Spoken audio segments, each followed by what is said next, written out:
It's quite remarkable that this pendulum, that at one point in time, people advocating that education should focus on the child or the student, it should be child-centered, student-centered.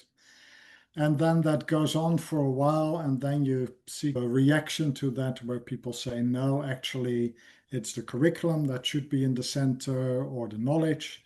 And people get very concerned where they say children should learn something and it's important they have knowledge. So you see the pendulum moving to the other end, and then it comes back again. And that, in a sense, if you look even over a couple of centuries, has been going on in discussions about education.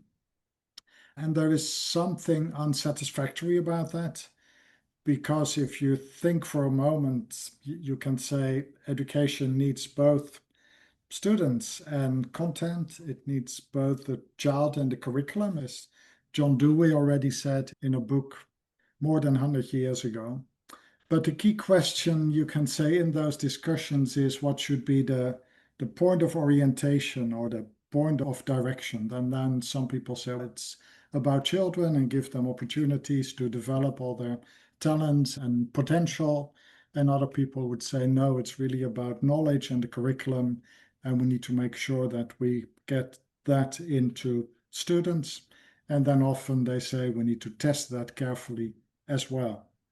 And because this pendulum goes back and forth all the time, and you can say these are extreme positions, but they never capture the whole complexity of education. I was thinking, on the one hand, we need to go back to this middle position and need to articulate what's happening there. But then we also need a better word, because people often get stuck in student-centered or knowledge-centered.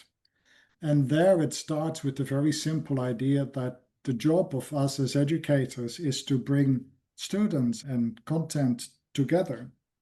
But we never do that for the sake of content or the sake of the student, but we do that in order to prepare and encourage students for their life, and lives take place in the world.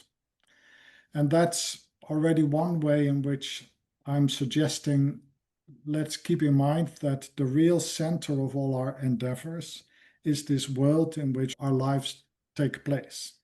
So partly you can say world-centered education is to bring in a new notion in order to say child and curriculum, student and content need to come together. But our purpose is always preparing students for their life in the world, and also encouraging students for life in the world, because the world is not an easy place. Particularly nowadays, super complex. Absolutely. Yeah.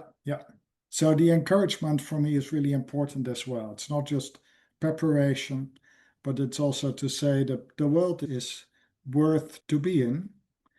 And then I would say the other component of world-centered education, as I often put it, is to say the world is not a shop. The world is not a place where you just walk in and you do what you want without any consequences. You take what you want and you walk out again. The world is real, and therefore the world, the physical world, the natural world, the social world, puts limits on what each of us can do or would want to do. And that for me is the second message you can say in world-centered education, to bring the reality of the world back in and to help the new generation to come to terms with this reality. And for me, that speaks, for example, to the environmental crisis, where you can say for a long time we've ignored the reality of the world and just thought it is this shop where we can take from what we want and don't think of longer term consequences.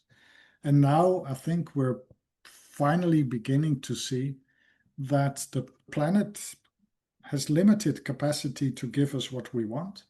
And we actually need to care for the planet and acknowledge that there are limits and limitations to what we can do.